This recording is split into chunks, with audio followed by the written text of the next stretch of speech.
Good morning guys, medyo paus na nga ako. Nakakapaus talaga. Dahil nga panunuyo ng lalamunan. So ayan, may dialysis tayo today. Medyo kulang talaga tayo sa tulog guys. Kasi as dialysis talaga, number one factor na problema namin dyan is yung hindi ka agad-agad makakatulog kahit sobrang pagod yung katawan mo o sobrang wala kang tulog maghapon. Hindi po agad-agad kami nakakatulog dahil may possible po na mababa yung hemoglobin o masyadong stress, ganun po. So ngayon, eto, naghahanda ako ng aking mga dadalhin sa dialysis. Syempre, yung requirements, importante yung guys. So, requirements dahil may mga lalakarin din po akong gamot. So, yung mga gamot na lalakarin ko, ito yung kapag dumaraan po yung araw ng Martes, may nakukuha kaming libreng gamot gamit yung reseta. So, yun yung mga hinahanda namin.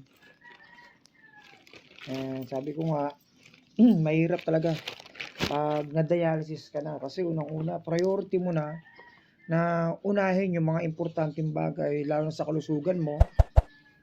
Kasi sabi ko, pag hindi mo nilakad o hindi ka kumilos, wala. Talagang maglalabas ka talaga ng maraming pera. And yung iba sinasabi, libre naman yung dialysis. Yes naman po, libre naman yung dialysis. Yun nga lang, syempre kasama dito yung pamasahe, pagkain, baon mo. Halos lahat po rin guys, kailangan mo rin bayaran. Unang-una sa gamot, kung yung ibang gamot, libre naman, may mga gamot dyan na hindi afford o hindi mo makukuha libre, may bayad talaga. So ito yung tulong.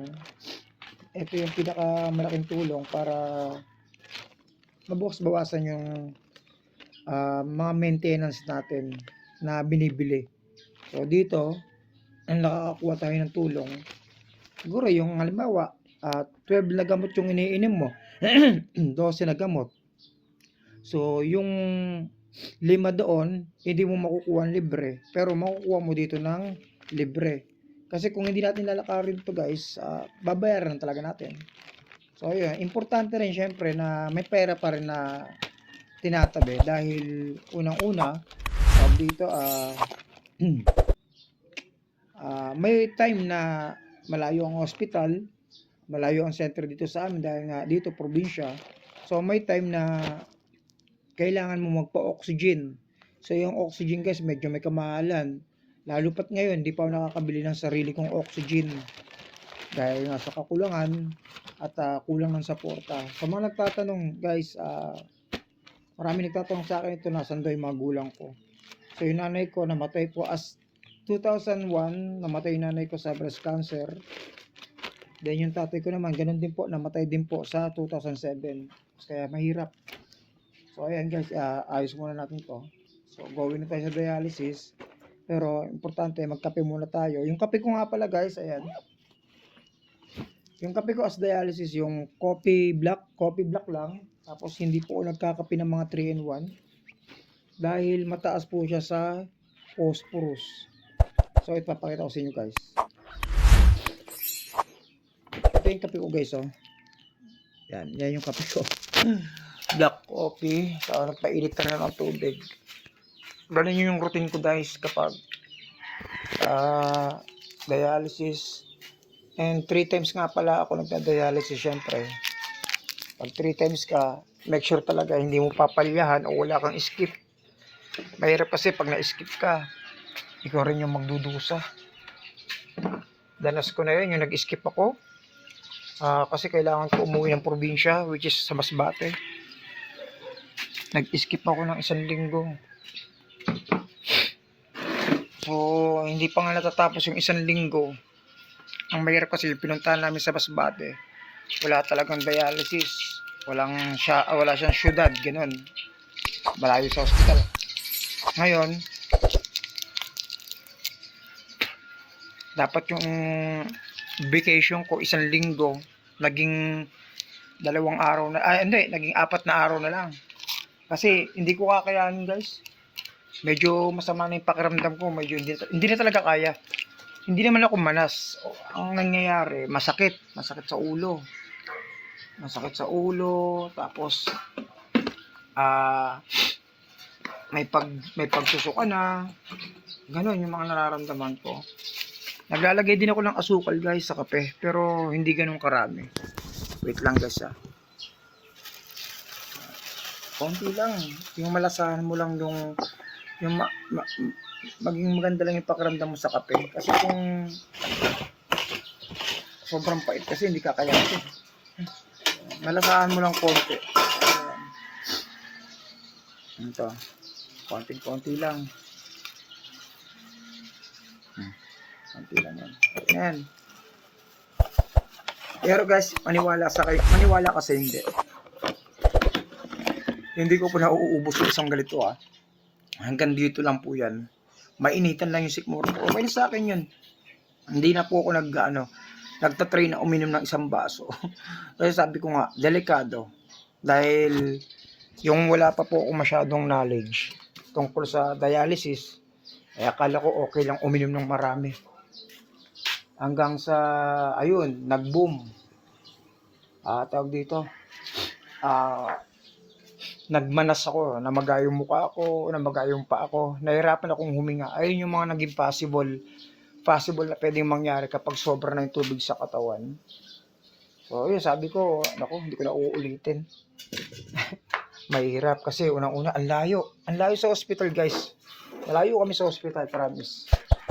Sabi ko nga, yung dialysis ko dito, aalis ako dito sa bahay, maaga pa lang. Kahit yung dialysis ko, 11:30 ng tanghali.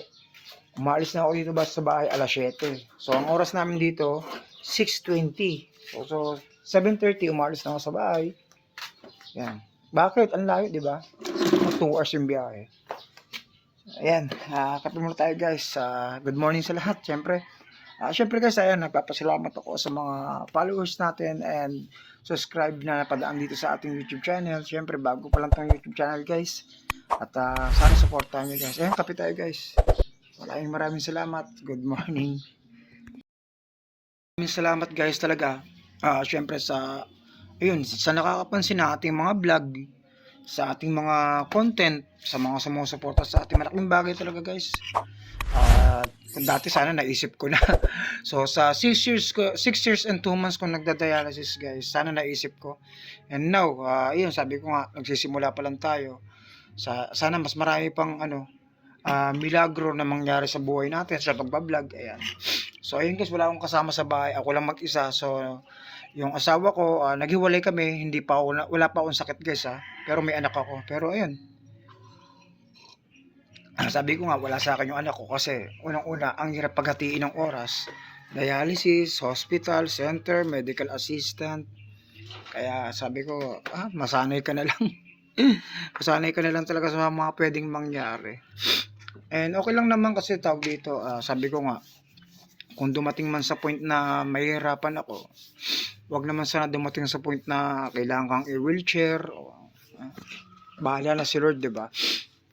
Hanggat malakas ako, hindi ko talaga inuobliga sa mga kapatid ko na ihatid ako sa center o sila yung kumuha ng gamot ko. Kasi may mga pamilya rin sila, may mga anak at ayan, sabi ko nga, tama na yung drama. So ayan guys, maraming salamat syempre dun kay Ma'am Pau. Ayan, thank you po Ma'am Pau sa inyong pag-subscribe syempre. Maraming salamat po. Kay Sir Jerome, ayan, thank you po. Kay Sir Marvin, maraming salamat din po. Kay Sir Ernesto, ayan, thank you po sir. Maraming salamat po. At sa mga bago nating subscriber, ayan, sana huwag po kayo magsawa, supportahan ako at samahan sa ating mga journey. Ayan, muli, dahil pa-dialysis tayo today, ingat-ingat na lang. So, ayan, ibablog din po natin yun guys. Maraming salamat guys. Thank you po.